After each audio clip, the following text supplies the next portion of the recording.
ভারতের মানচিত্র কি এবার বদলাতে চলেছে? মণিপুর সীমান্তে জমির হাত বদল। বাংলাদেশ চুক্তির পর এবার মায়ানমারের সাথেও সীমান্ত বদল হতে চলেছে ভারতে। তবে ভারতের এই 3.6 বর্গ কিলোমিটার সীমান্ত বিনিময়ের নেপথ্যের আসল কারণ কি? মণিপুরের জমি কি এবার মায়ানমারে?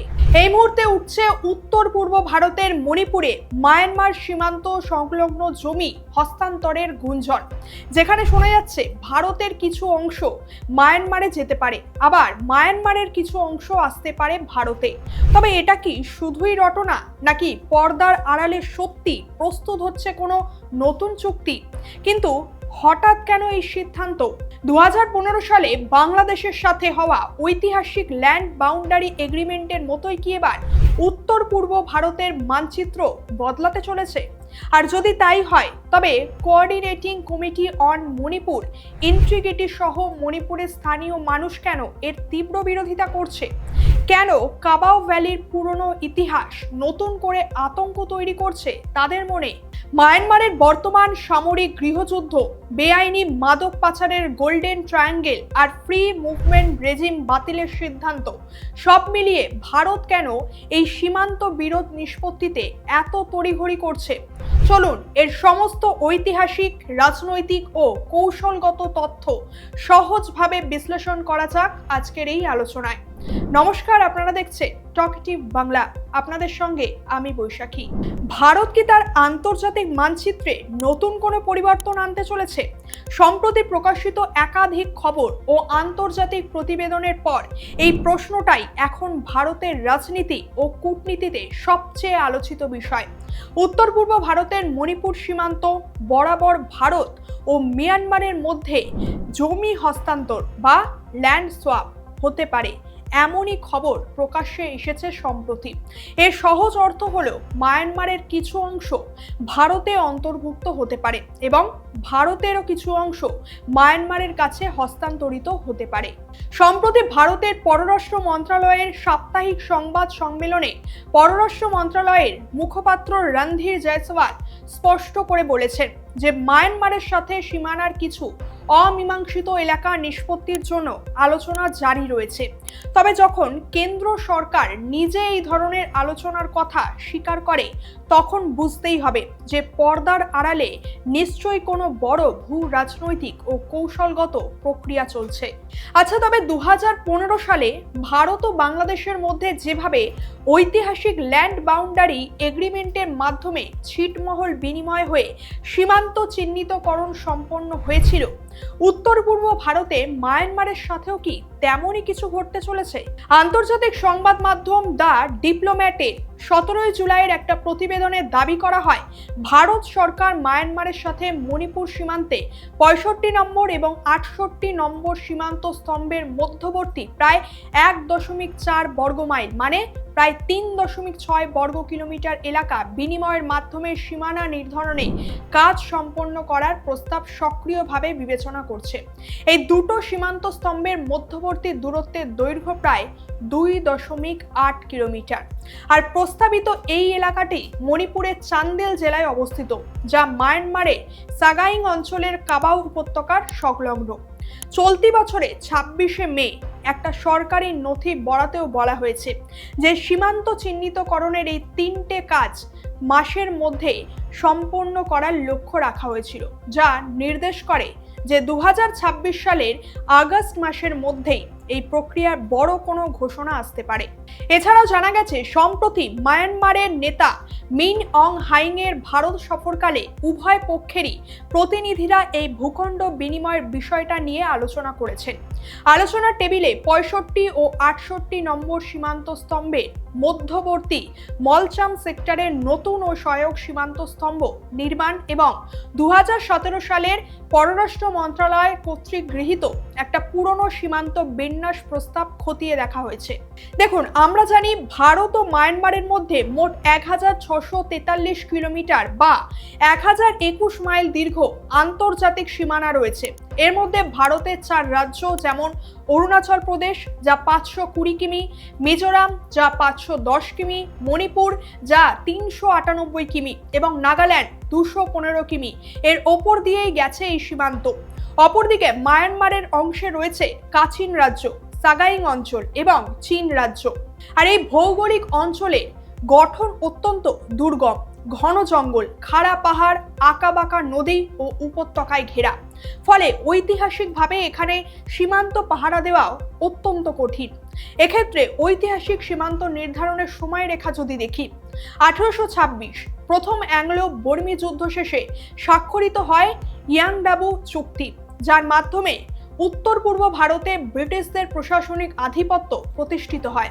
এরপর 1830 থেকে 1930 এই 100 বছর ধরে ব্রিটিশ জরিপকারীরা বিভিন্ন খসড়া রেখার মাধ্যমে সীমান্ত আঁকার চেষ্টা করেন।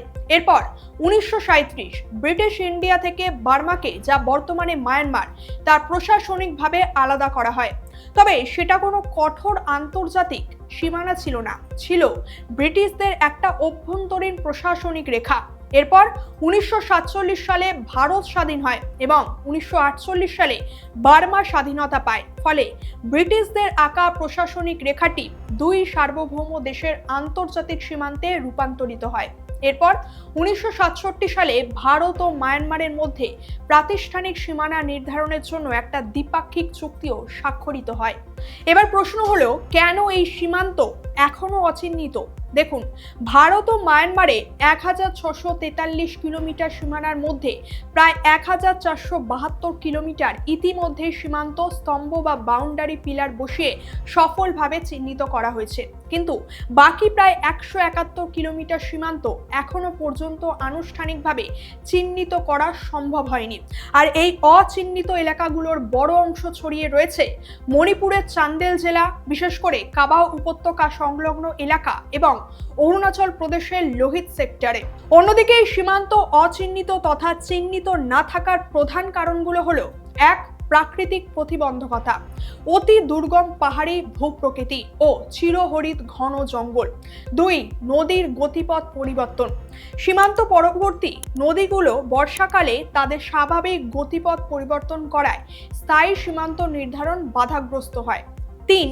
নকশার ভিন্ন ব্যাখ্যা, মানে ব্রিটিশ আমলের পুরনো ম্যাপ ও জরিপপত্রের সঠিক ব্যাখ্যা নিয়ে দুই দেশের কারিগরি দলের মধ্যে মতভেদ রয়েছে। এবং 4.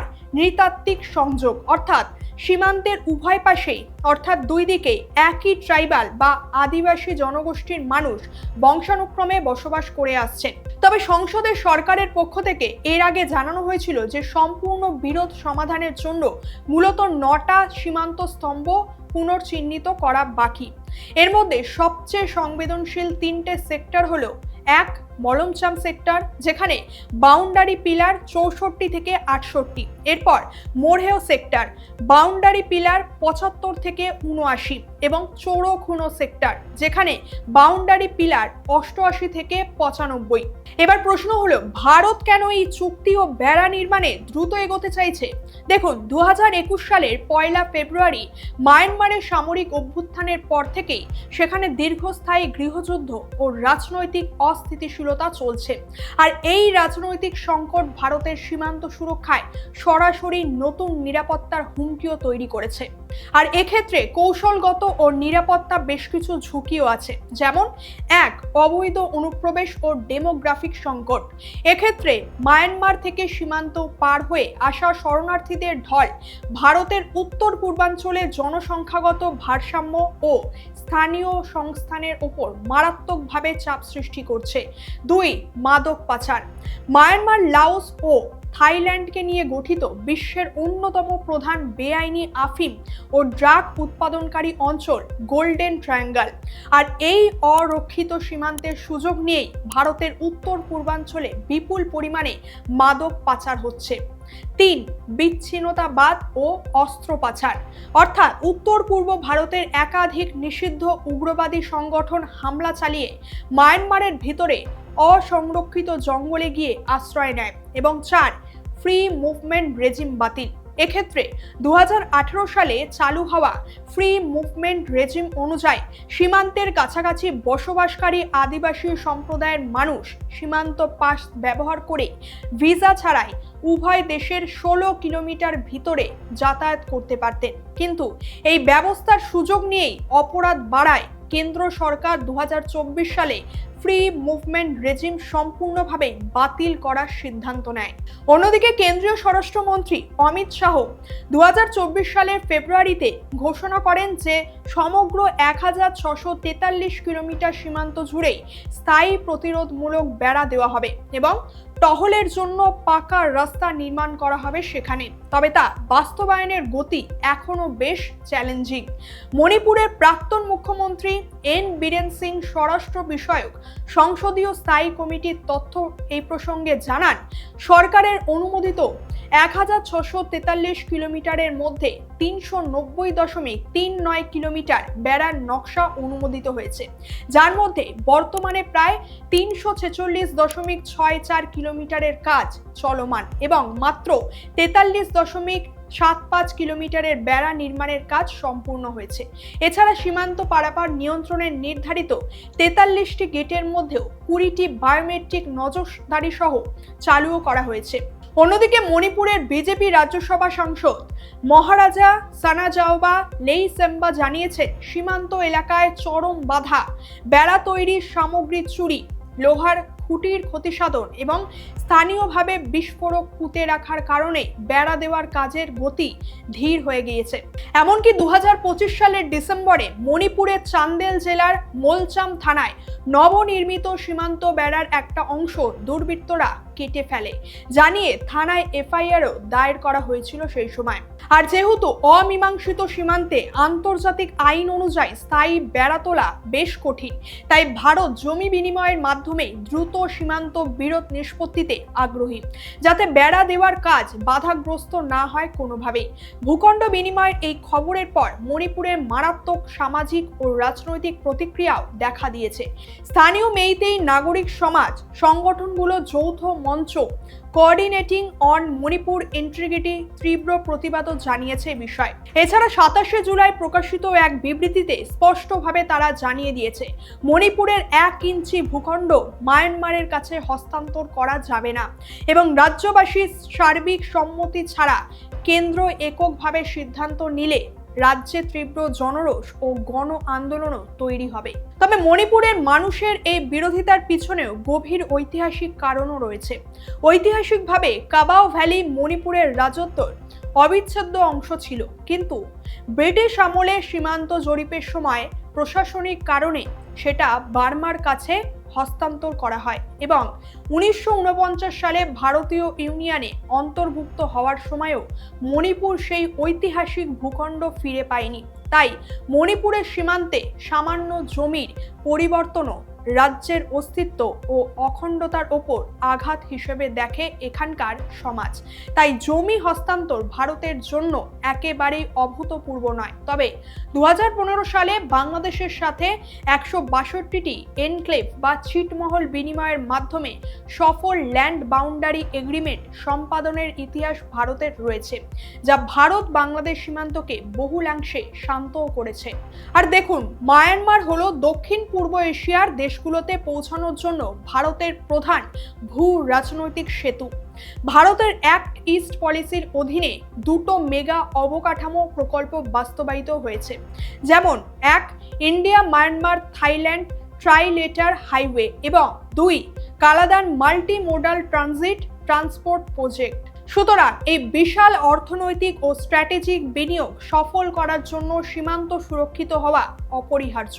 সংক্ষেপে, ভারত সরকার মায়ানমারের সাথে প্রায় 1.4 থেকে 1.44 বর্গমাইল এলাকা বিনিময়ের প্রাথমিক কৌশলও খতিয়ে দেখছে এবং স্থানীয় মণিপুর সংগঠনগুলো তীব্র বিরোধিতাও করছে এবং সীমান্তে এর ফলে জটিল রাজনৈতিক বাস্তবতার কারণে কেন্দ্রকে খুব সতর্কতার সাথেই এগোতে হচ্ছে।